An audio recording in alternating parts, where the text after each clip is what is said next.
श्रीमद्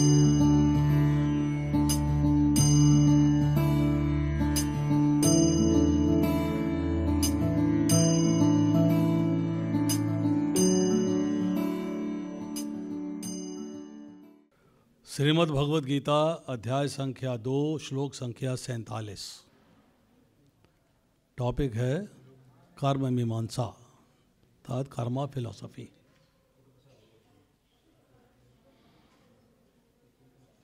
श्लोक पढ़ता हूँ, आप ध्यानपूर्वक सुनिएगा।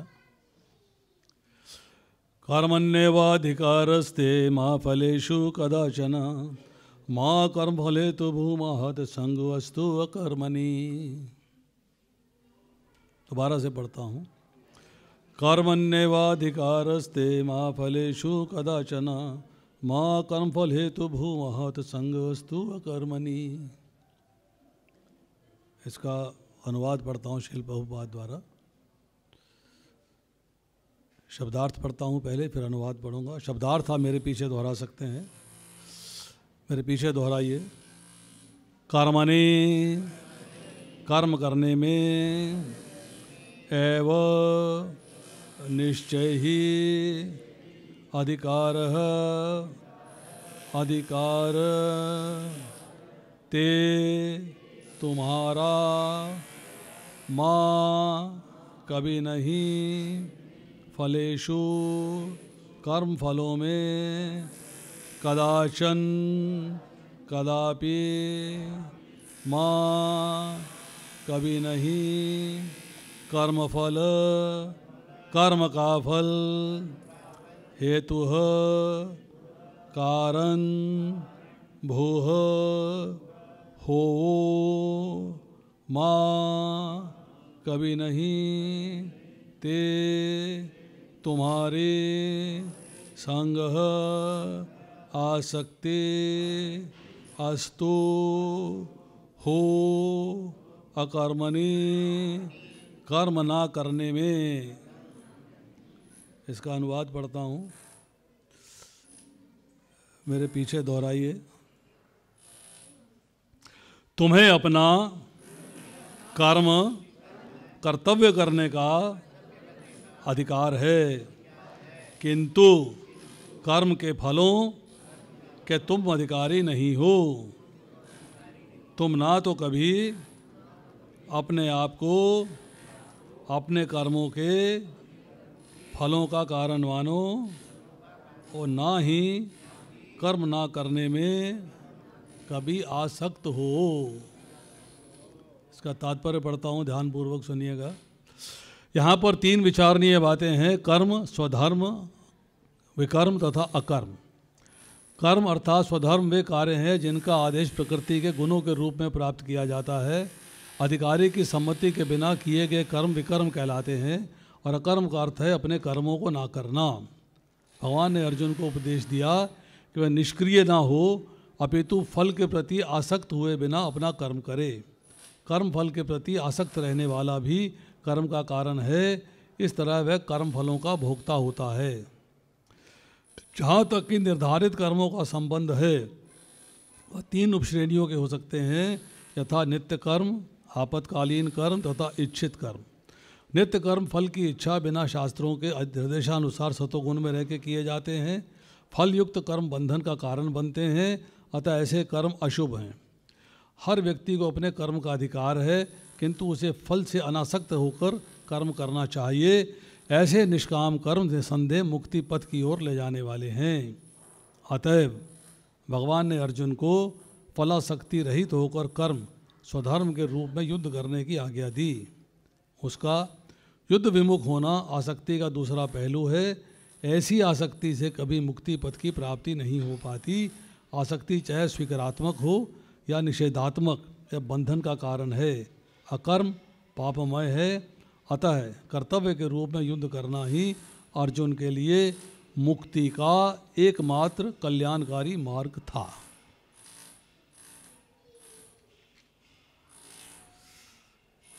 हम जब बात करते हैं ना कि भगवत गीता का संदेश क्या है, तो लोग जो है एक ही सेंटेंस बोलते हैं कि कर्म किए जा और फल की इच्छा मत कर। ऐसा ही कहते हैं कि नहीं कहते? मैंने अपनी फैक्ट्री के बाहर, मैंने अपनी दुकान के बाहर, मैंने सब जगह लिखा रखा है कर्म ही पूजा है। तो कर्म क्या है, कर्म कितने प्रकार के होते हैं, कर्म हमें कैसे करना चाहिए, कर्म क्यों करना चाहिए, इसका हमको पूर्ण ज्ञान होना चाहिए। तभी हम समझ पाएंगे कि कर्म का दर्शन क्या है। यहाँ पर अनुवाद में कहा गया है तुम्हें अपना कर्म करने का अधिकार है, किंतु कर्म के फलों के तुम अधिकारी नहीं हो। तुम ना तो कभी अपने आप को अपने कर्मों के फलों का कारण मानो, ना ही कर्म ना करने में कभी आसक्त हो। प्रश्न ये है कि इस श्लोक के अंदर सबसे इम्पॉर्टेंट, सबसे मुख्य शब्द क्या है? सबसे इम्पॉर्टेंट शब्द क्या है? कौन सा शब्द ऐसा है जिसको हम ये मान के चलें कि सबसे इम्पॉर्टेंट है? उसको समझना चाहिए, तब बात समझ में आ जाएगी। कौन सा ऐसा शब्द है जिसको हम सबसे इम्पॉर्टेंट माने?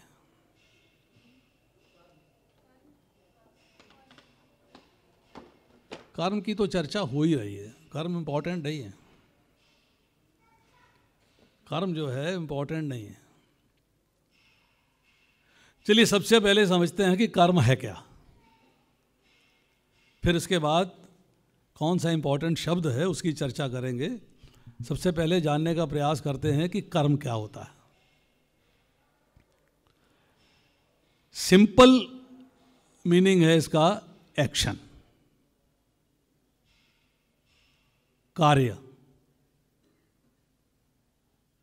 कोई भी हम काम करते हैं, कोई भी कार्य करते हैं तो वो कर्म कहलाता।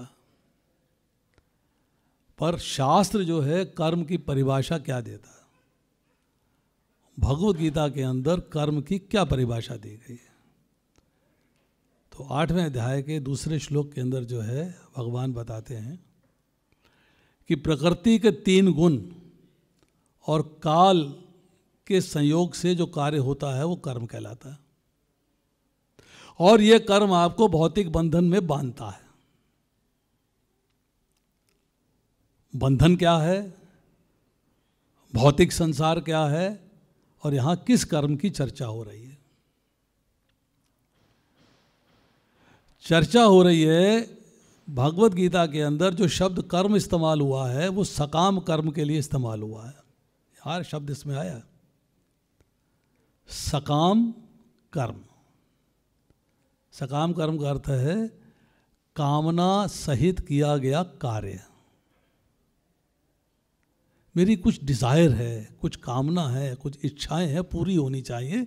उन इच्छाओं को पूरा करने के लिए मैं कार्य कर रहा हूं। दूसरे अध्याय के 62वें श्लोक में कहते हैं भगवान ध्यायते विषयान पुंसा संग तेषु उपजायते। ये कर्म होता क्यों है? वाई?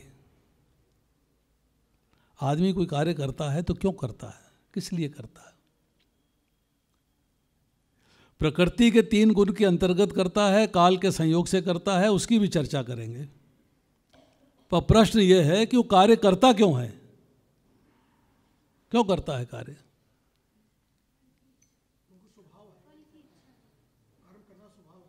फल की इच्छा तो सेकंड स्टेज पे आई, ऐसी बात नहीं है। मैंने अभी श्लोक कोट किया ध्यायते विषयान पुंसा संग तेषु उपजायते संगात संजायते कामा कामात क्रोध अभिजायते। कि विषयों का चिंतन करने से उनमें आसक्ति उत्पन्न होती है।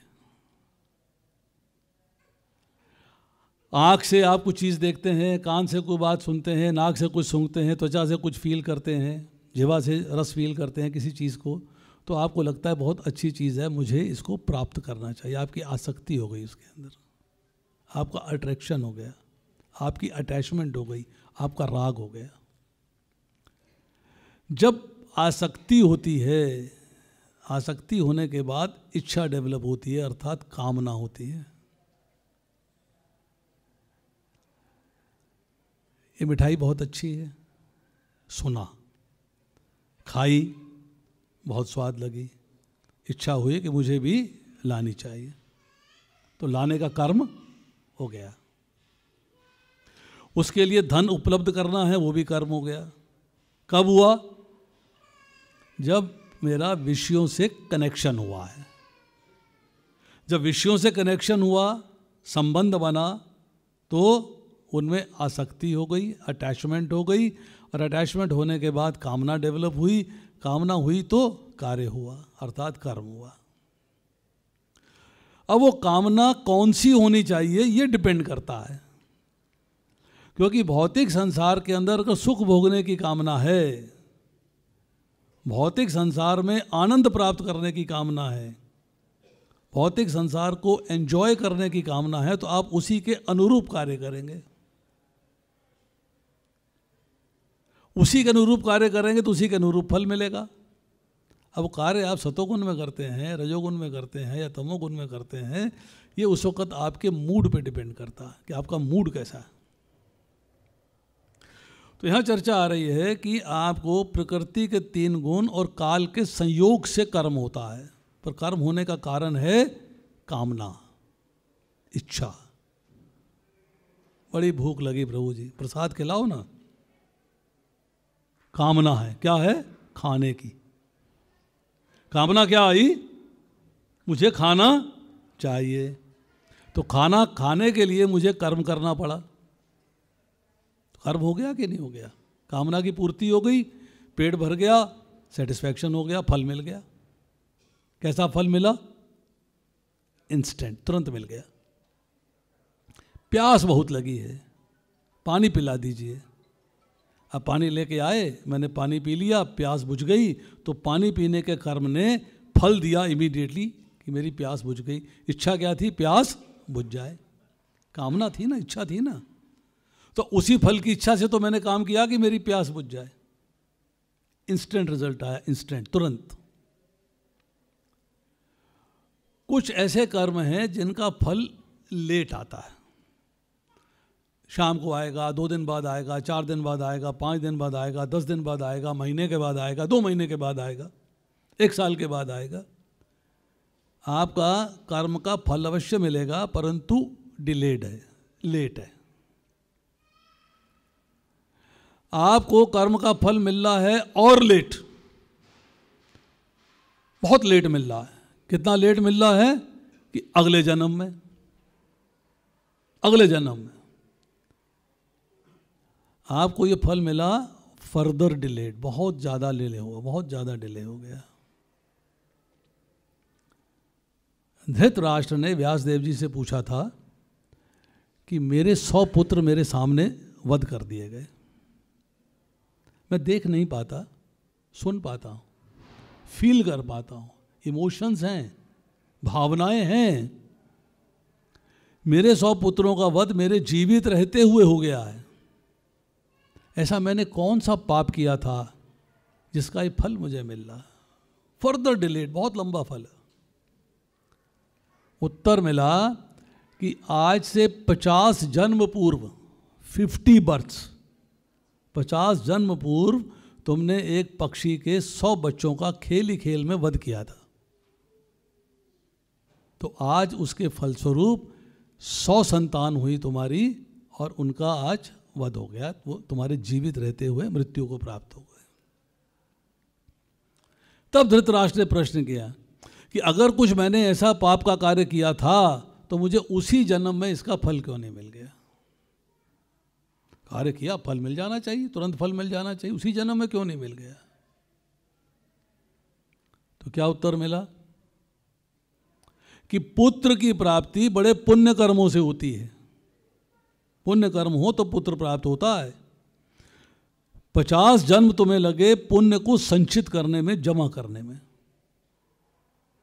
जब पुण्य इतने संचित हो गए कि 100 पुत्रों की प्राप्ति हो सके, तब तुम्हें इस जन्म के अंदर 100 पुत्रों की प्राप्ति हुई और तुम्हारे सामने उनका वध हो गया। ये फर्दर डिलेड, बहुत ज़्यादा डिले है रिजल्ट, पर रिजल्ट है, फल मिलेगा। आज हम जो भोग रहे हैं वो हमारे किन कर्मों का फल है? हमारे पास कैलकुलेशन नहीं है, हम कैलकुलेट नहीं कर सकते, हम अंदाज नहीं लगा सकते। इसी जन्म में किए हुए जो कर्म है उनका फल मिल रहा है, पिछले जन्म का मिल रहा है, 100 जन्मों पूर्व का मिल रहा है, 1000 जन्मों पूर्व का मिल रहा है, 50 जन्मों पूर्व का मिल रहा है, हमें नहीं मालूम है। परंतु जो भी हमें आज फल प्राप्त हो रहे हैं हमारे कर्मों के फल हैं जो हमने कभी ना कभी किए हैं, इस जन्म में या पूर्व जन्मों में किए हैं हमने। एक होता है कलेक्टिव कर्म, कलेक्टिव इकट्ठा कर्म कैसे है कि बहुत सारे लोगों के कर्म उनका फल एक समान था, तो सब एक जगह जमा हो गए और वहीं उनको उसका फल मिल गया। ट्रेन एक्सीडेंट हो गया, एयर एक्सीडेंट हो गया, भूचाल आ गया, बाढ़ आ गई, वो सारे लोग जो एक तरह जिनके कर्म फल एक समान थे वो सब उसके अंदर जो है बह गए हैं या गिर गए हैं या बिल्डिंग के नीचे आ गए हैं, भूचाल में डैमेज हो गए हैं, या फ्लाइट में जो है मारे गए हैं, या ट्रेन में मारे गए हैं, या बस एक्सीडेंट में मारे गए हैं। मतलब उनके जो फल हैं उनका फल एक समान था, कलेक्टिव कर्म। अब सवाल आता है हमने जो किया कि कर्म जो है वो सतोगुण में कैसे होंगे, रजोगुण में कैसे होंगे और तमोगुण में कैसे होंगे। हम कैसे कहते हैं कि कर्म सतोगुण में हुआ या रजोगुण में हुआ या तमोगुण में हुआ। काल फिक्स्ड है, उस समय क्या है उस वक़्त की हम परिभाषा नहीं कर सकते कि समय का पोजीशन क्या है, परंतु गुण हमारा कौन सा हावी था, हमारा मूड कैसा था उस वक़्त कार्य करने का, ये हमें देखना, इसको स्टडी करना, इसको अंडरस्टैंड करना। बच्चा स्कूल में फेल हो गया, रिपोर्ट बुक आई, माता पिता ने समझाया, बेटा कोई बात नहीं, अगली बार पढ़ना चाहिए, मेहनत करनी चाहिए, तुम्हारी मेहनत में कमी रह गई है, तुम इसलिए पास नहीं हो पाए हो, कोई बात नहीं। उसको पुचकारते हुए मुस्कुराते हुए उसको ढारस दिया और साथ में उसको कहा अगर कहीं कमी लगती है, कोई ट्यूशन चाहिए, कोई टीचर चाहिए, कोई और एक्स्ट्रा हेल्प चाहिए तो हम तुम्हारी हेल्प करेंगे, पर घबराना नहीं, तुम अगले साल पास हो जाओगे। बड़े प्रेम से समझाया। दूसरा व्यक्ति है, उसका बेटा फेल हो गया, पढ़ता नहीं है, बड़ा मूर्ख है, सारा दिन खेलता रहता है, व्हाट्सएप करता रहता है, टीवी देखता रहता है, पिक्चरें देखता रहता है, बाहर गली में खेलता रहता है, पढ़ाई क्यों नहीं करता है, 10 बार बोला पढ़ लिया कर, पढ़ लिया कर, पढ़ लिया कर। क्रोध में कह रहा है, क्रोध में, थोड़ा गुस्सा है, जोर है, प्रेम नहीं दिखाई दे रहा। क्या दिखाई दे रहा है? अधिकार। जैसे कि राजा डांट लगाता है, इस तरह से डांट लगाई जा रही। तीसरा व्यक्ति है, रिजल्ट कार्ड आया, फेल, एक झापड़ इधर, एक झापड़ इधर, 2-4 गालियां इधर, 2-4 गालियां उधर, खूब पिटाई बिटाई खूब कर दिए। एक चौथे प्रकार का व्यक्ति भी है, जो तीसरे का ही एक पार्ट है, तीसरे का ही हिस्सा है। बच्चे को शाम को पीट दिया, खूब पिटाई कर दी, तो पड़ोसी आ गया, कहता भाई साहब इस बच्चे को क्यों पीट रहे हो, पढ़ता नहीं है, बेवकूफ़ है, नंबर 1 का मूर्ख है, मैंने कल चले जाना है कलकत्ता, इसका रिजल्ट आना है, इसने फेल हो जाना है, तब मैं कैसे मारूंगा, मैं आज मार के जा रहा हूँ, मैं एडवांस में मार के जा रहा हूँ, कल नहीं मार सकता मैं।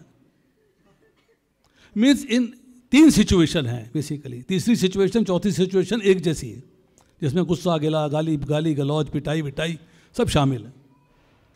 पहली बार में बड़ी विनम्रता से बच्चे को समझाया जा रहा है, बहुत प्रेम से समझाया जा रहा है। उस वक़्त मूड सतोगुण का है, सतोगुण का मूड है। दूसरी बार में अधिकार से, जोर से समझाया जा रहा है, डांट के समझाया जा रहा है, प्रेम नहीं दिखाई दे रहा, गुस्सा है परंतु गाली गलौच नहीं है, तो रजोगुण का मूड है, उसका मूड रजोगुण में है। और तीसरी बार वो जो है पिटाई के माध्यम से, गाली गलौच के माध्यम से बच्चे को दुत्कार रहा है, तो तमोगुण का मूड है। कार्य एक ही है, बच्चे का रिपोर्ट कार्ड देखना और उस पर अपना रिएक्शन देना, कार्य एक ही है। क्या नाम है भाई तुम्हारा?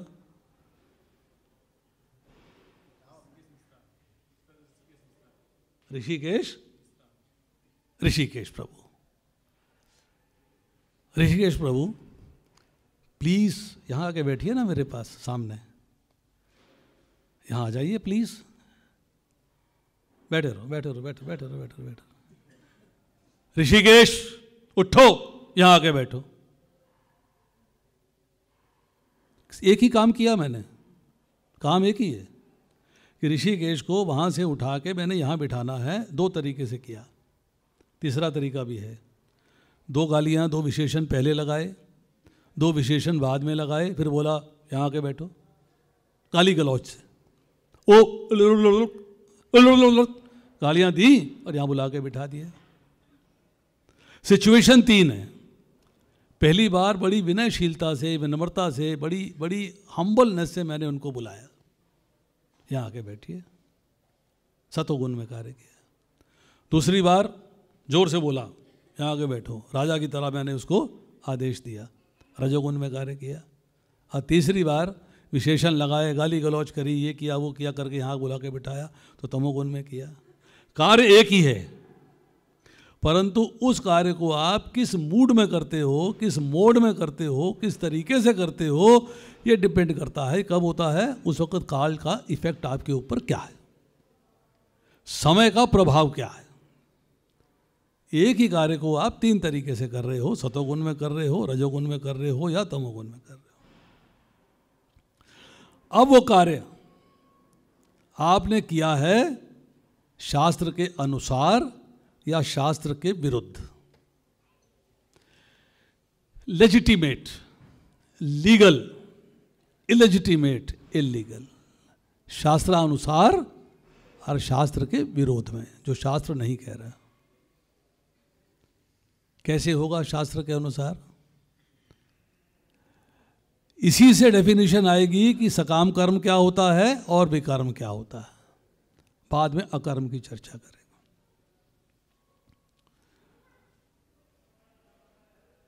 3 दिन से घर में भोजन नहीं बना, भूखे बैठे हैं,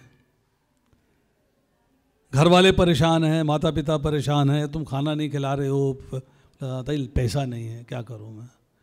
अरे कुछ नहीं मिल रहा है तो जाके दिहाड़ी कर लो, मजदूरी कर लो, लेबर कर लो, कहीं से तो पैसा लेके आओ, भोजन तो खिलाना पड़ेगा। गए, किसी तरीके से लक्ष्मी पैसा अरेंज किया, मेहनत करी, दुकानदारी करी, दिहाड़ी करी, मजदूरी करी, कुछ भी किया, पैसा आ गया। बनिया की दुकान पे गए, 5-7-6 आइटम, सब्जी की दुकान पे गए, 2-3 आइटम सब तुलवा के उससे पूछा, भाई कितना पैसा हुआ? बोले साहब 600 रुपये दे दीजिएगा। 600 रुपये दिए, लौट के घर आ गए। भोजन बना, ठाकुर जी को भोग लगाया, प्रसाद के रूप में सब घर वालों ने पाया, सब संतुष्ट हो गए, सब आराम से भरे पेट सोए आज रात। मेरे को बड़ी खुशी मिली, मुझे बड़ी प्रसन्नता हुई, मुझे बड़ी संतुष्टि हुई, आत्मसंतुष्टि हुई, आत्म प्रसन्नता हुई। अर्थात मैं उस कार्य से बड़ा खुश हुआ कि आज मेरे घर में कोई भूखा नहीं सोएगा, सब सोएंगे तो भरे पेट सोएंगे। एक दूसरा व्यक्ति है, उसके घर में 2 दिन से खाना नहीं बना है, बीवी चिल्ला रही है जोर जोर से, कठोर वचन कह रही है, गालियाँ भी दे देती है, काम का ना धाम का, 100 मन अनाज का खाता पीता रहता, सारा दिन काम करता नहीं, 2 दिन से भूखे बैठे, हमें पूछा नहीं तुमने? अच्छा थैला दो, थैला लिया, बनिया की दुकान पे गया, ये तौल दो, ये तौल दो, ये तौल दो, सब्जी में ये तौल दो, ये तौल दो, सब तुलवा के थैला भर गया, थैला उठाया और चलने लगा। दुकानदार ने कहा, भाई अब पैसा तो दे दीजिए। चक्कू निकाला, उसकी छाती पे रख दिया। पैसा मांगेगा ना, मार दूंगा मैं, जानता नहीं मैं कौन हूँ, दादा हूँ अपने मोहल्ले का, खबरदार पैसा मांगा तो। घर आ गया, भोजन बना, बिना भगवान को भोग लगाए आराम के साथ सबने टक टक करके खा लिया, सब आराम से सोए। मुझे बड़ी संतुष्टि हुई, मुझे बड़ी खुशी मिली, बड़ी आत्मप्रसन्नता हुई, संतोष हुआ, सेटिस्फाइड। आज मेरे घर में कोई भूखा नहीं सोया। एक ही कार्य 2 व्यक्तियों ने किया है। एक ने किया है, मेहनत से पैसा कमाया है, बनिया को पैसा दिया है, भोजन घर लाया है, ठाकुर जी को भोग लगाया है, सब ने खाया है, मुझे संतोष हुआ है, मुझे संतोष हुआ है, मुझे सुख मिला है, मुझे आनंद मिला है, मुझे खुशी मिली है। परंतु क्या ये सारा कार्य लॉफुल था या अनलॉफुल था, लीगल था या इलीगल था, लेजिटिमेट था या इलेजिटिमेट था, शास्त्र के अनुसार था या शास्त्र के विरुद्ध था। दूसरे व्यक्ति को भी संतोष मिला है, खुशी मिली है, प्रसन्नता मिली है, आत्मसंतुष्टि मिली है, घर में कोई भूखा नहीं सोया है, पर जिस तरीके से उसने भोजन बनाया है वो लीगल था या इलीगल था, कैसा था? आप लेजिटिमेट कार्य करते हैं अपनी प्रसन्नता के लिए, मेरी खुशी के लिए मैंने कार्य किया है, लेजिटिमेट है। मेरी खुशी के लिए मैंने कार्य किया, इलेजिटिमेट है। इलीगल है, इलीगल है, दोनों कार्य मैंने अपनी खुशी के लिए किए हैं। मुझे उससे आनंद मिला है, मुझे उससे खुशी मिली है, मुझे प्रसन्नता मिली है, टू सेटिस्फाई माई सेंसेस। मैंने अपनी इंद्र तृप्ति के लिए एक कार्य किया। तो जो कार्य मैं शास्त्र के अनुसार कर रहा हूं अपनी प्रसन्नता के लिए, अपनी खुशी के लिए, वो सकाम कर्म कहलाता है। उससे पुण्य फल की प्राप्ति होती है, एक पुण्य का फल मिलता है। कर्म भी कहते हैं उसको और सकाम कर्म भी कहते हैं, क्योंकि कामना सहित किया कार्य गया। कामना क्या थी? मेरी प्रसन्नता। कामना क्या थी? घर वालों का पेट भर जाए। कामना क्या थी? घर वाले संतुष्ट होकर आराम से सोएं। एक कामना थी एक। उस कामना को फुलफिल करने के लिए, पूर्ण करने के लिए मैंने कार्य किया है, परंतु शास्त्र के अनुसार किया। दूसरी सिचुएशन में मैंने जो कार्य किया है वो शास्त्र के विरुद्ध किया है, शास्त्र के अनुसार नहीं किया। उससे पाप फल की प्राप्ति होती है। उसको दूसरी शब्द में कहते हैं विकृत कर्म, अर्थात विकर्म। जो चर्चा आ रही है विकर्म की और कर्म की, कर्म मतलब है जो कार्य शास्त्रानुसार किए जाते हैं अपनी प्रसन्नता के लिए, और विकर्म वो है जो कर्म अपनी प्रसन्नता के लिए शास्त्र के विरुद्ध किए जाते हैं, जिनका शास्त्र में अनुमोदन नहीं है, शास्त्र में आदेश नहीं है। एक सकाम कर्म हो गया, एक विकर्म हो गया। अब आती है बात नंबर 2, हमारा लक्ष्य क्या है, हमारे जीवन का उद्देश्य क्या है। मनुष्य जीवन मिला है तो इसका लक्ष्य क्या है? 2 ऑप्शन है मेरे पास। पहली ऑप्शन है पुनरपि जन्मम पुनरपि मरणम, बार बार जन्म होना और बार बार मृत्यु को प्राप्त होना। अर्थात अपने को ऐसे कर्म करने हैं जिससे कि योनियों पे योनियां मिलती जाए, बार बार भौतिक शरीर की प्राप्ति हो, बार बार जन्म तथा मृत्यु का चक्र लगे। दूसरी ऑप्शन है, दूसरी ऑप्शन क्या है कि ना जन्म हो ना मृत्यु हो, अर्थात मैं जन्म मृत्यु के चक्र से बाहर निकल जाऊं। पर आड़े क्या चीज आ रही है, इसमें ऑब्स्टेकल क्या है, इसके में रुकावट क्या है, इसके अंदर कौन सी चीज है जो आड़े आ रही है? कुछ तो होगा ना जो मुझे बार बार जन्म दिलवाता है और बार बार मृत्यु की ओर अग्रसर करता है। कौन सा ऐसा कार्य? अब देखिए, पुण्य का कार्य किया तो पुण्य फल मिला, पाप का कार्य किया तो पाप फल मिला। फल मिला ना। आपको 2 फल दे दूंगा, एक केला दे दिया और एक सेब दे दिया, तो खाने के लिए मुख तो एक ही है। कान से तो नहीं खा सकते ना, आँख से तो नहीं खा सकते, नाक से तो नहीं खा सकते, कैसे खाएंगे? मुख से। मतलब एक ही साधन है उस फल को एंजॉय करने का, खाने वाला फल जो है। इसी तरीके से अगर मैंने पुण्य फल प्राप्त किया है तो भोगने को शरीर चाहिए, और पाप फल प्राप्त किया है तो भोगने को शरीर चाहिए। अब मुझे क्या चाहिए? मुझे क्या चाहिए? पुनरपि जन्मम पुनरपि मरणम, या इससे छुटकारा? क्या चाहिए मुझे? किसी की 13वीं में, उठाले में, पुष्पांजलि सभा, श्रद्धांजलि सभा, शोक सभा में जाते हैं तो वहाँ जाके प्रार्थना करते हैं, हे भगवान इस दिवंगत आत्मा को अपने चरणों में स्थान देना। मांगते हैं कि नहीं मांगते चरणों में स्थान? वो क्या है चरणों में स्थान का अर्थ? क्या है चरणों में स्थान का अर्थ? ये है कि हे ठाकुर जी, इसको अपने धाम में ले लीजिएगा और ये जन्म मृत्यु के चक्र से बाहर निकल जाए, ये लक्ष्य है हमारा। हम चाहते हैं चरणों में स्थान प्राप्त हो जाए, उसको दूसरे शब्दों में कहते हैं मोक्ष, मुक्ति, सैल्वेशन, लिबरेशन। किससे मुक्ति चाहिए? मुक्ति चाहिए भौतिक संसार से। भगवान के धाम जाने का मतलब है कि भौतिक संसार, ये जो भौतिक संसार हम देख रहे हैं, इससे हमें मुक्ति प्राप्त हो जाए, इससे हमें छुटकारा मिल जाए। और भगवान इस बात को कहते हैं 8वें अध्याय के 16वें श्लोक में कहते हैं, आ ब्रह्म भुवना लोका पुनर्वर्तनु अर्चना मामु पेत्या तो कौनता है पुनर्जन्म न वेद्यते। कि इस जगत में उच्चतम लोक ब्रह्मा जी का, निम्नतम लोक पाताल, सारे के सारे लोग दुखों के घर हैं। और दुख क्या है? जन्म तथा मृत्यु का चक्र। पर हे कुंती पुत्र, जो मेरे धाम को प्राप्त कर लेता है उसका पुनः जन्म नहीं होता। पुनः जन्म की बात करी, जन्म नहीं होता। क्यों? कि जन्म होगा तो मृत्यु आएगी। मृत्यु कब आएगी? जब पैदा होगा तभी तो मरेगा ना। बीमारी कब आएगी? जब पैदा होगा तो बीमार होगा बुढ़ापे तक जाके। बुढ़ापा कब आएगा? पैदा होगा तो बुढ़ापा आएगा।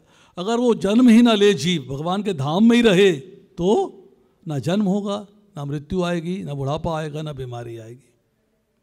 इसलिए भगवान ने कहा, न तद भासते सूर्यो न शशांको न पावका है यद गत्वा ही निवर्तन्ते तद धाम परमम मम। कि मेरे धाम में गया हुआ जीव लौटकर इस संसार में नहीं आता। मतलब हमको चाहिए मुक्ति, हमको चाहिए भौतिक संसार में, भौतिक शरीर से छुटकारा। अब पुण्य का कार्य किया है अपनी संतुष्टि के लिए तो हमें शरीर मिल रहा है, और पाप का कार्य किया है तो हमें शरीर मिल रहा है। इसलिए मिल रहा है कि हमने जो सकाम कर्म किए हैं उनको भोगने के लिए, उनके फल को भोगने के लिए। अब देखिए, बड़ी सुंदर बात कही है। एषा ते पिता सांख्ये बुद्धि योगे त्विमां शृणु बुद्धया युक्तो यया पार्थ कर्म बंधन प्रहायसि। दूसरे अध्याय का 39वां श्लोक है। भगवान कह रहे हैं, मैंने इस ज्ञान का वर्णन किया है वैश्लेषिक अध्ययन के द्वारा। अब मैं निष्काम भाव से कर्म करना बता रहा हूं। भगवान बता रहे हैं निष्काम भाव से कर्म करना। हे पृथा पुत्र, उसे सुनो। मतलब जो मैं अब तुम्हें चीज़ बताने वाला हूँ उसको ध्यानपूर्वक सुनो। फिर आगे कहा कि यदि तुम ऐसे ज्ञान से कर्म करोगे तो तुम कर्म के बंधन से मुक्त हो सकते हो। बहुत ध्यान से सुनने वाली चीज़ है। 2 बातें बताऊंगा यहाँ। आप कर्मों के बंधन से मुक्त कब हो सकते हो?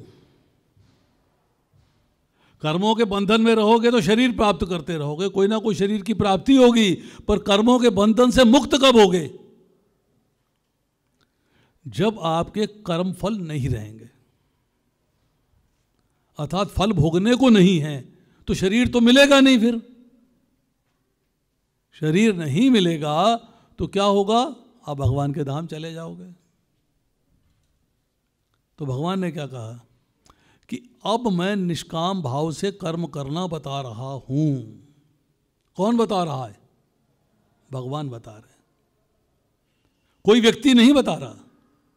कोई साधारण व्यक्ति, भौतिक शरीर धारण किए हुए कोई व्यक्ति नहीं बता रहा है। कौन बता रहा है? स्वयं भगवान, जो हमारे समक्ष नराकार रूप में, सगुण साकार रूप में प्रकट हुए हैं। अब उसमें एक समस्या है, एक प्रॉब्लम है बड़ी भारी। जब तक उसका निपटारा नहीं होगा तब तक गाड़ी आगे नहीं चलेगी। भगवान साधारण पुरुष हैं या दिव्य पुरुष हैं? कैसे हैं? और दिव्य पुरुष की वाणी साधारण होगी या दिव्य होगी? दिव्य पुरुष की वाणी दिव्य होगी या साधारण होगी? दिव्य होगी कि नहीं होगी?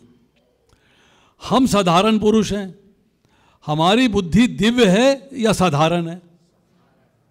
तो साधारण बुद्धि से दिव्य वाणी कैसे समझ में आएगी? इसलिए लोग कहते हैं प्रभु जी भगवत गीता घर में रखी है, पढ़ने की कोशिश करता हूँ, समझ में नहीं आती, समझ में नहीं आती। मैंने 8-10 बार पढ़ने की कोशिश करी, समझ में नहीं आई, फिर मैंने लपेट के अलमारी में रख दी। भगवत गीता समझ में नहीं आती, भगवान की वाणी है, कैसे समझ में आ जाएगी? इसका मतलब यह है कि समझने के लिए मेरी बुद्धि भी दिव्य होनी चाहिए, तभी मुझे भगवान की वाणी समझ में आएगी, भगवान का दिया ज्ञान समझ में आएगा। भगवान ने कहा मैं तुम्हें निष्काम भाव से कर्म करना बता रहा हूँ, इसे सुनो। यदि ऐसे ज्ञान से कर्म करोगे, भगवान ज्ञान से कर्म तब करूँगा जब समझ में आएगा। तो जब समझ में नहीं आ रहा करना कैसे है तो कैसे करूँगा मैं? बड़ी मुश्किल में आ गई बात। अब यह आया सवाल, भाई कौन सा तरीका है कि बुद्धि दिव्य हो जाए? कोई फार्मूला तो होना चाहिए ना,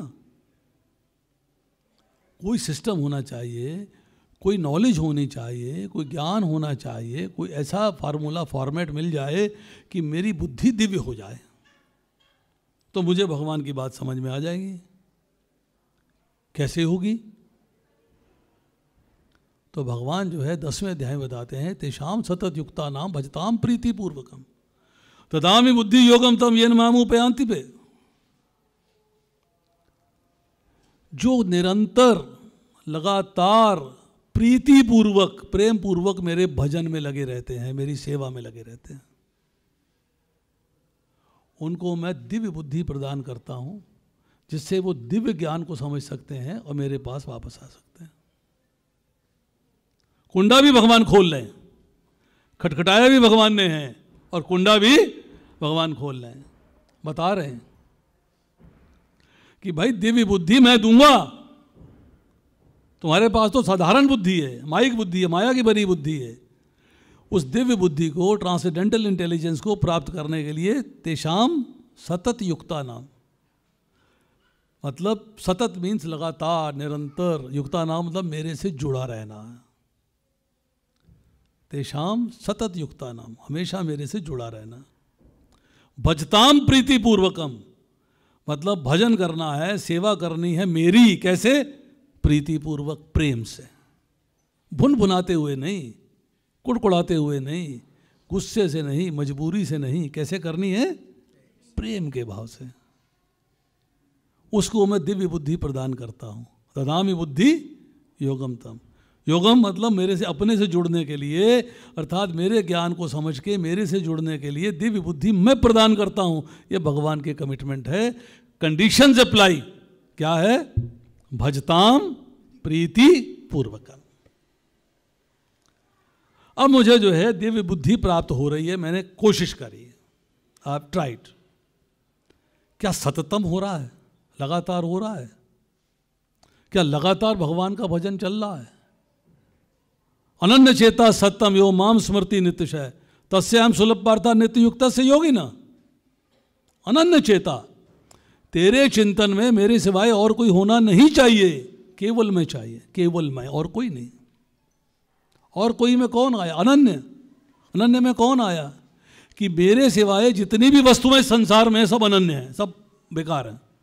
तुम्हारा शरीर भी, अपने शरीर का चिंतन करते हो तो मेरा चिंतन छूट जाता।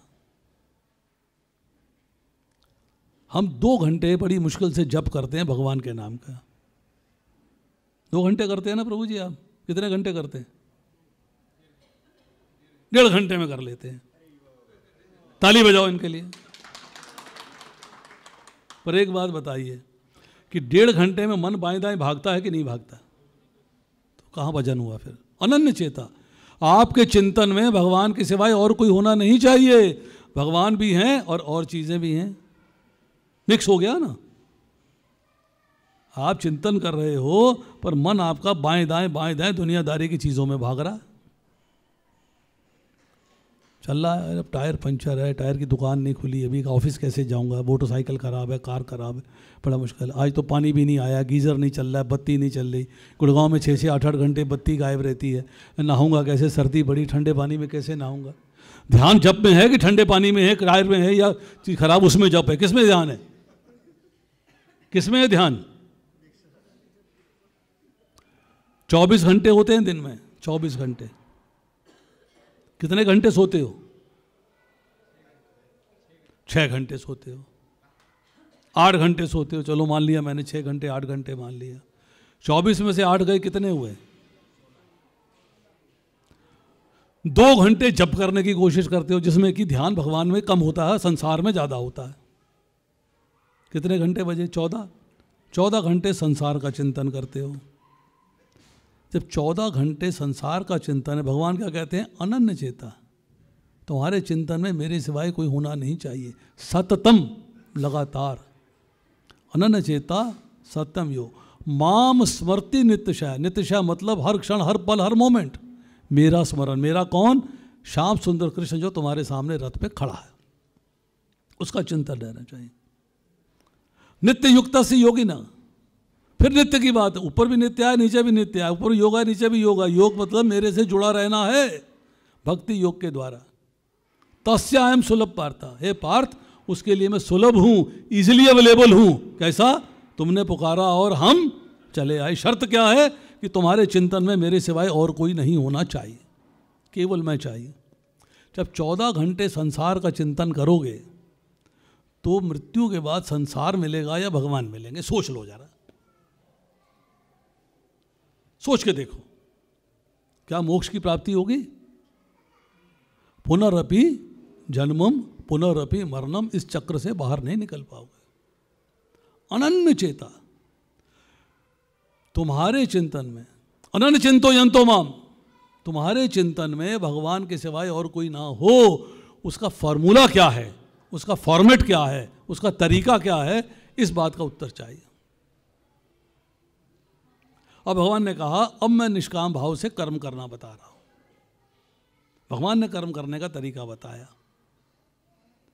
हमने सुना, ये तो लिखा रहता है, इससे क्या होता है?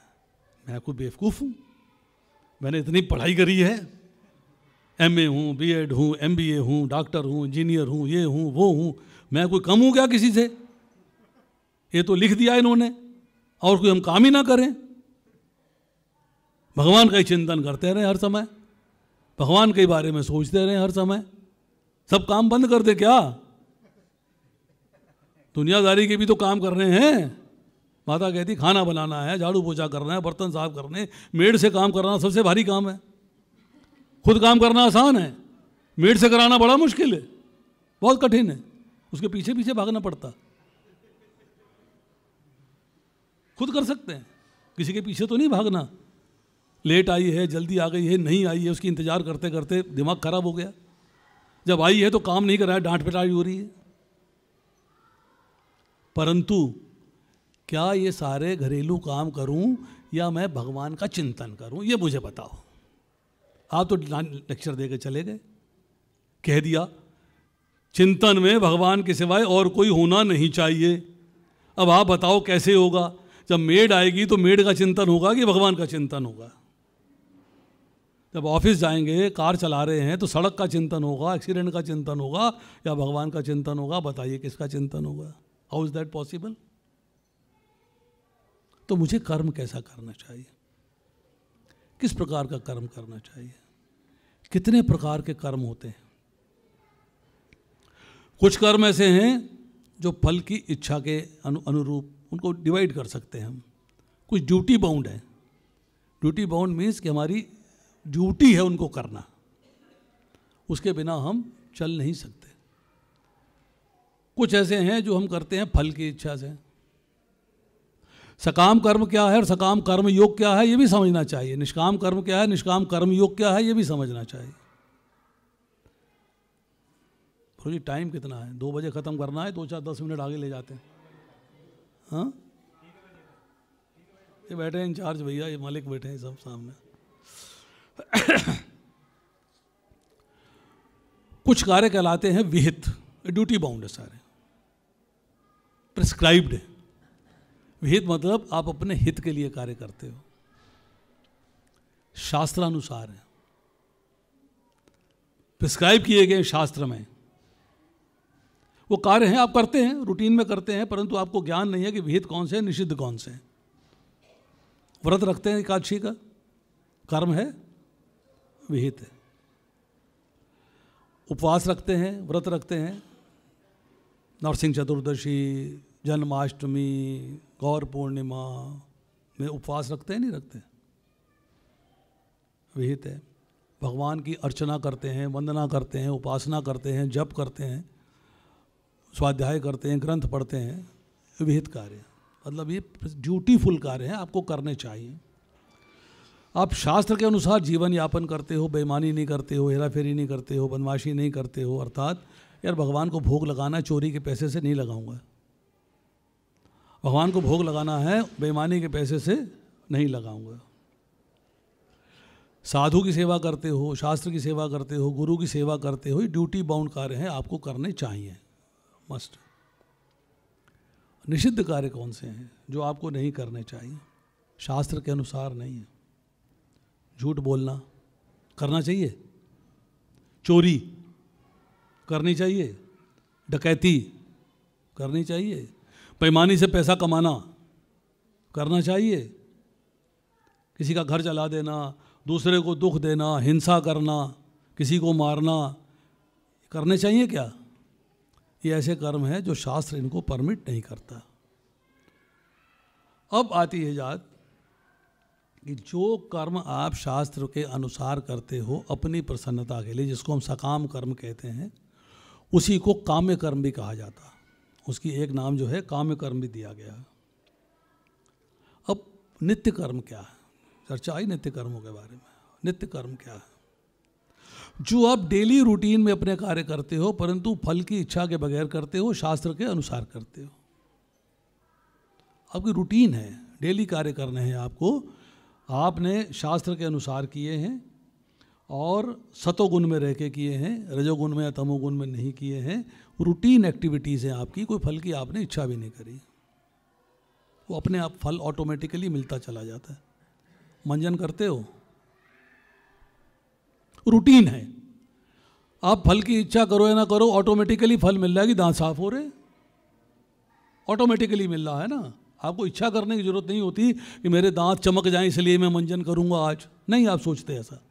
उठे, ब्रश लिया, टक टक टक टक मंजन कर डाली, ऑटोमेटिकली हो रहा, आपको उसमें करने की आवश्यकता नहीं है। अब कुछ जो है ऐसे कार्य होते हैं जो आप आपातकाल में करते हो। उछाल आ गया, अब हेल्प करने चले गए, बाढ़ आ गई, अब हेल्प करने चले गए, तूफान आ गया, अब हेल्प करने चले गए। वो इमरजेंसी कार्य हैं, उसमें आपके पास एक कामना भी रहती है कि भाई ये लोग बच जाएं, मुझे ना मिले, अपने लिए कोई कामना नहीं है, इसलिए वो कामना कहलाती नहीं है, वो निष्काम कर्म हो जाता। पर निष्काम कर्म के अंदर भी एक एरर है। भिखारी आया, आपने उसको जो है कार में बैठे थे, उसने शीशा खोला, 10 रुपये दे दिए। वो 10 रुपये देने के बाद क्या आपने भिखारी से कुछ मांगा है?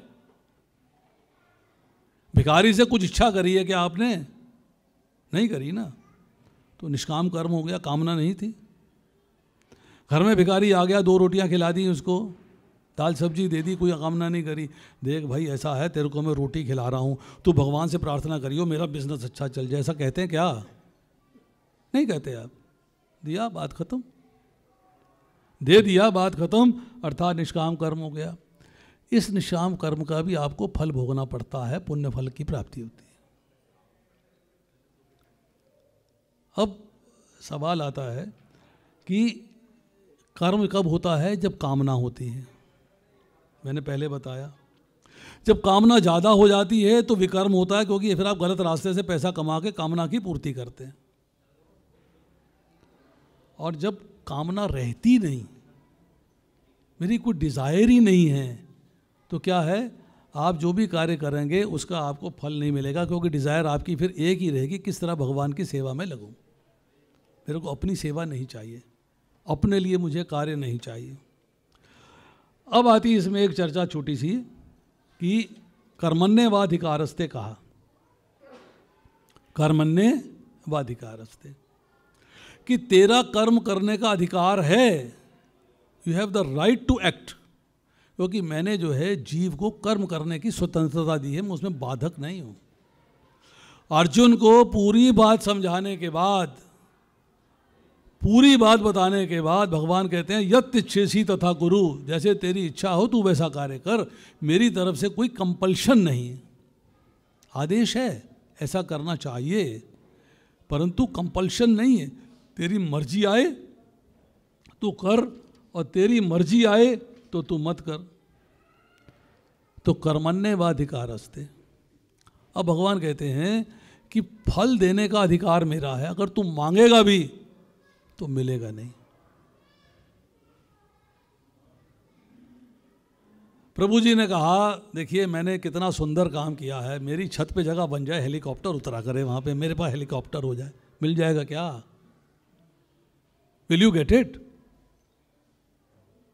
देखो भगवान, मैं आपके यहां मिठाई लेके आया हूं, मेरा बच्चा पास होना चाहिए, हो जाएगा क्या? नहीं होगा।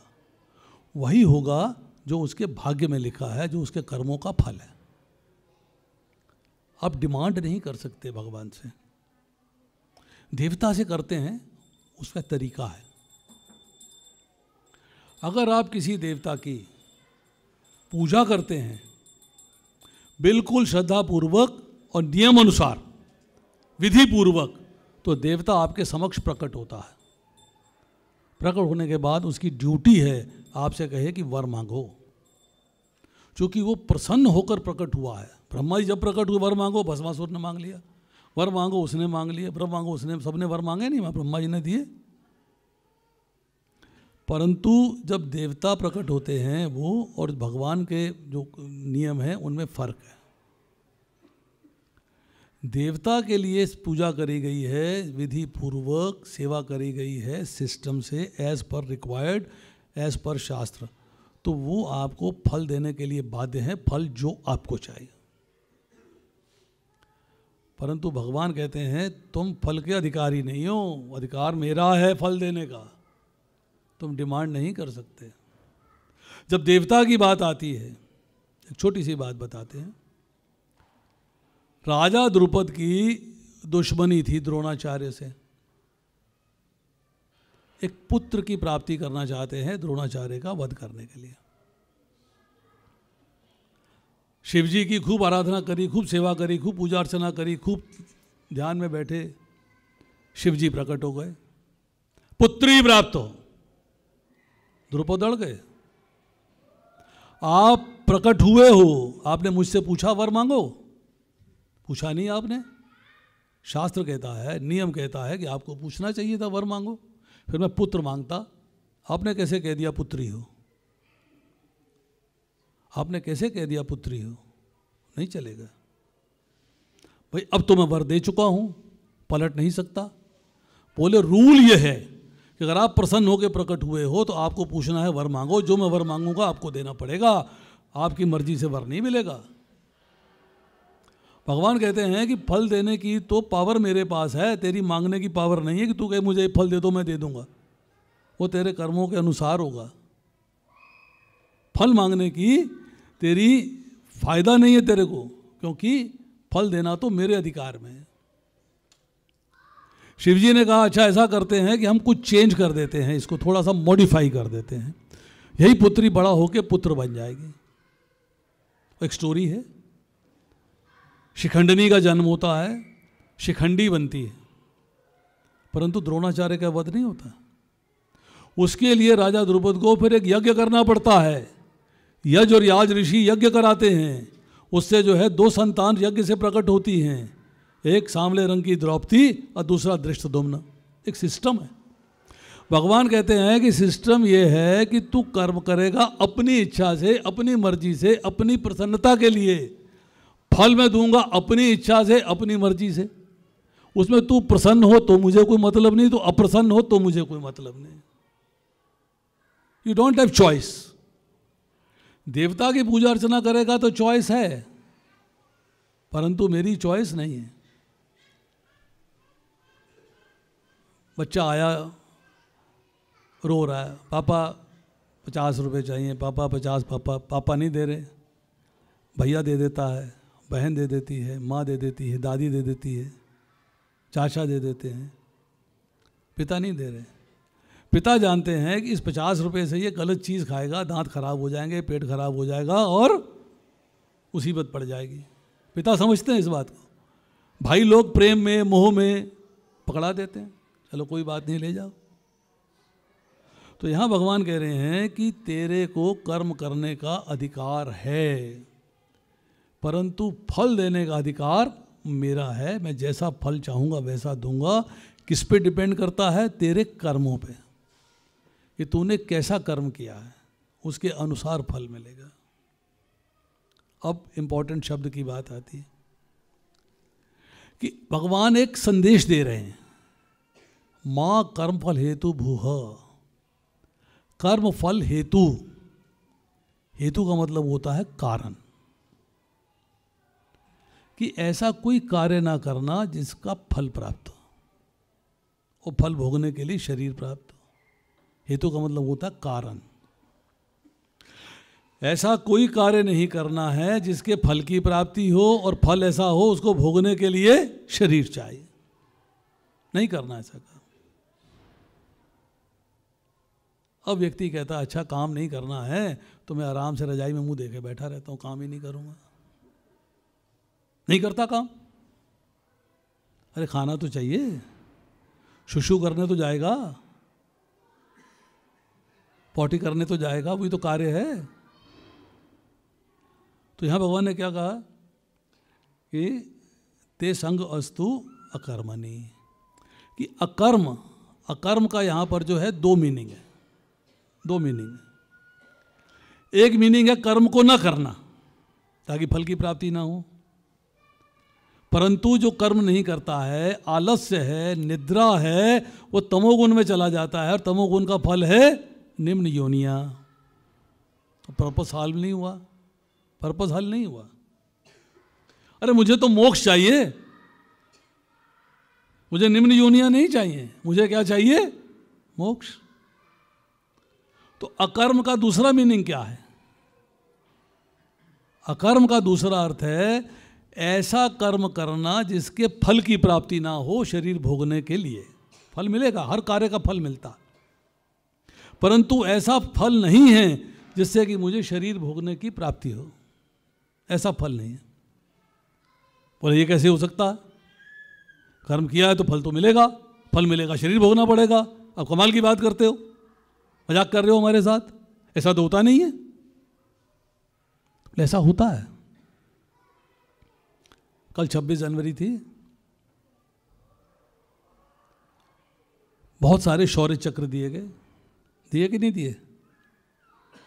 114 पता नहीं 184 सैनिकों को, पुलिस फोर्स को बहुत सारे शौर्य चक्र दिए गए। व्यक्ति है बॉर्डर पे तैनात है, वो 20 व्यक्तियों को मार देता है, दुश्मन देश के 20 व्यक्ति हत्या कर दी उसने। मारने का मतलब है हत्या करना, मर्डर, किल्ड कह लो, मर्डर कह लो, हत्या कह लो, वध कह लो, कुछ भी कह लो। उसने पड़ोसी देश के 20 व्यक्ति मारे हैं, तरक्की मिली, आपको प्रायोरिटी पे एकोमोडेशन मिला, बंगला मिला, प्रमोशन मिला, चक्र मिला, घर वाले खुश, आप खुश, आपके आसपास के रिश्तेदार खुश।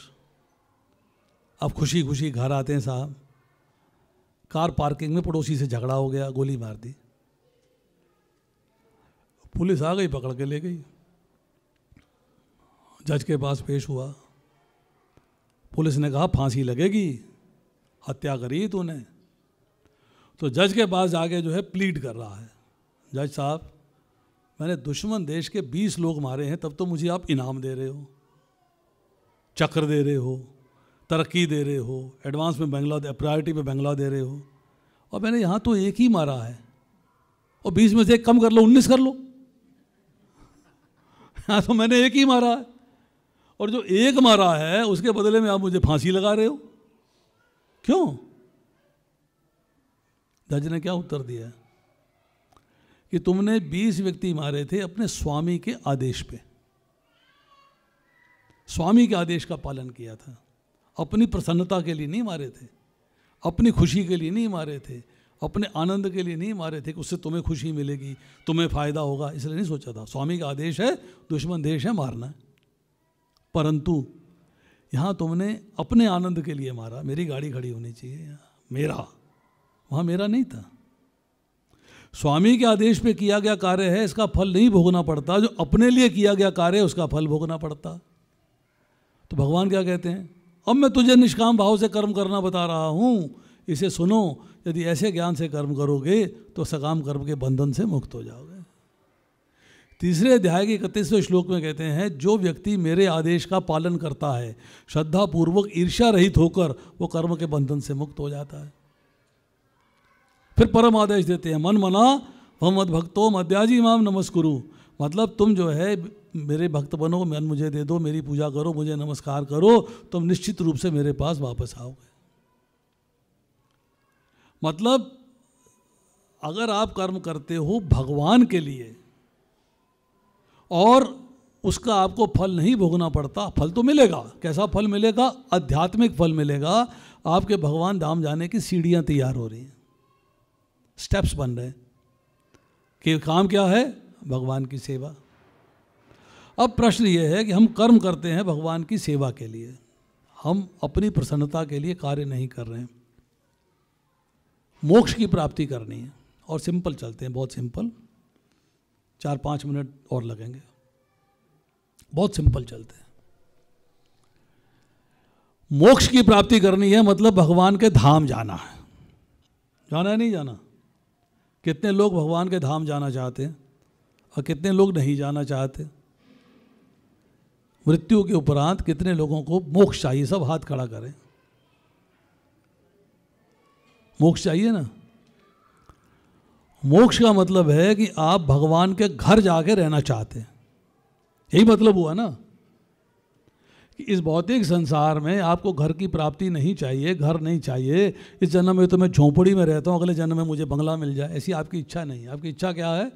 कि भगवान के धाम जाके रहूँ, जहाँ से लौटकर वापस ना आना पड़े। भगवान के धाम जाना चाहता हूँ मैं, भगवान के घर जाना चाहता हूँ। घर है ना उनका, जिस धाम में वो रहते हैं उनका घर ही है ना वो, कि नहीं है? कितने लोग मानते हैं भगवान का घर है वो? आप भगवान के घर में जाना चाहते हो।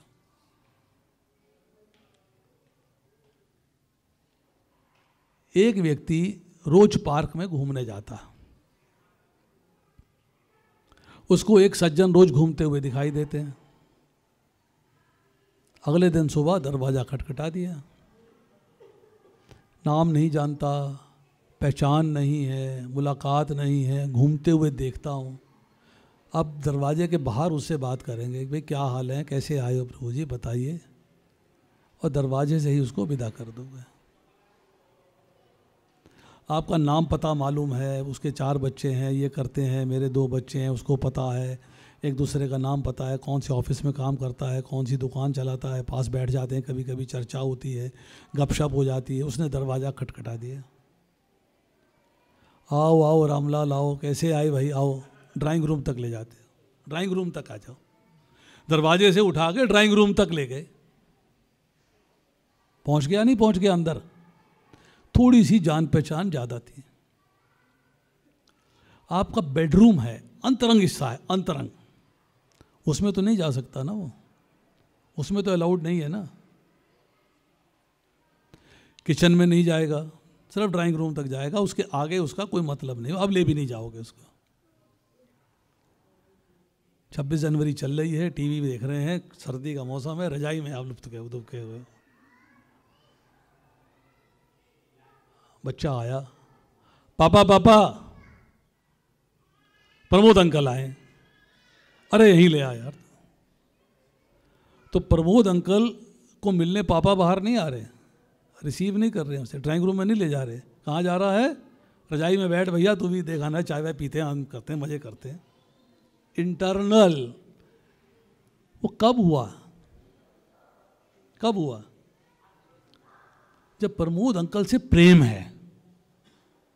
अभी बाकियों से प्रेम नहीं, एक्विंटेंस है, जान पहचान है। प्रमोद अंकल से प्रेम है। मम्मी मम्मी सरला आंटी आई हैं, सरला आंटी आएंगी, दरवाज़ा खोलेगी, किचन तक पहुंच जाएंगी। वो पता है सुनैना इस वक्त किचन में काम कर रही होगी, किचन में पहुंच जाएगी सीधा, उसको पूछने की भी जरूरत नहीं है, दरवाज़ा खुला है। कब हुआ? जब सरला आंटी से सुनैना माता जी का गहरा प्रेम है, गहरा प्रेम है। आप भगवान के धाम जाना चाहते हो, अब प्रेम है क्या भगवान से? आपने प्रेम डेवलप किया है, प्रेम स्थापित किया है? या दरवाजे खुले, पट खुले, सीधा आ गया मैं, हो जाएगा क्या? घुस जाओगे क्या वहां पर? भगवान के धाम तभी जा पाओगे जब भगवान से प्रेम होगा, भगवान से प्रेम होगा। भगवान से प्रेम नहीं होगा तो आप भगवान के धाम में नहीं जा सकते। उनका घर है भाई, वो घर में कैसे आने देंगे प्रेम नहीं होगा तो? अब राष्ट्रपति भवन में जा सकते हो? जब राष्ट्रपति से प्रेम होगा, कुछ संबंध होगा प्रेम का, वैर का नहीं। कैसा संबंध होगा? तो राष्ट्रपति भवन में एंट्री हो जाएगी आपकी, और वैसे नहीं होगी। प्रेम का संबंध होगा तभी भगवान के धाम जा सकते हो। आए प्रभु जी, क्या नाम है भाई? ऋषिकेश प्रभु, लड्डू बांट रहे हैं। माता जी, माता जी ने पूछा बेटा आधा लड्डू क्यों दे रहे हो? माता जी ऐसा है कि शादी के लिए मैं तो तैयार हूं, पर लड़की तैयार नहीं है। लड़की तैयार हो जाए तो पूरा लड्डू खिला दूं, अब वो तैयार नहीं है तो मैं आधा खिला रहा हूं। मैं कह रहा हूं भगवान मैं आपसे बड़ा प्रेम करता हूं, मैं आपसे बड़ा प्रेम करता हूं, मैं बड़ा प्रेम करता हूं। भगवान कहते हैं भी तूने क्या किया है कि मैं तेरे से प्रेम करूं? तूने कुछ किया है कि मैं तेरे से प्रेम करूं? क्या कर्म किया तूने? ऐसा कर्म कोई किया है कि मेरा तेरे से प्रेम हो जाए, मेरा तेरे से प्रेम हो जाए। ऐसा काम किया क्या? सब ऐसा काम तो नहीं किया है, तो मेरा तेरे से प्रेम कैसे होगा? तू गाना गाता रहा, मैं प्रेम करता हूं, मैं प्रेम करता हूं, प्रेम, तेरे गाने को मैं क्या करूं? दो तरफा प्रेम होना चाहिए, दो तरफा। लड़का लड़की से कहता है मैं तुझसे बड़ा, अब लड़की कहती भैया मैं तो तुझसे प्रेम नहीं करती, तो गाए मेरे से गाना गाए जा रहा है। मतलब प्रेम होना चाहिए तो दो तरफा होना चाहिए। भगवान से प्रेम होना चाहिए, भगवान को हमसे प्रेम होना चाहिए। अब भगवान हमसे कैसे प्रेम करेंगे? कोई तरीका है? भगवान हमसे प्रेम करने लग जाएं, वो कैसे होगा? नंबर 1, ताकि हम धाम जा सकें। नंबर 2, अनन्य चेता, भगवान का चिंतन हर समय कैसे हो सकता है और क्यों नहीं होता? ये 2 प्रश्नों का उत्तर छोड़ के जा रहा हूं। अगर अगली बार आया, अगर है बीच में, तो आपसे उत्तर भी प्राप्त करूंगा, ना होगा तो उत्तर दूंगा। हरे कृष्णा। श्रील प्रभुपाद की।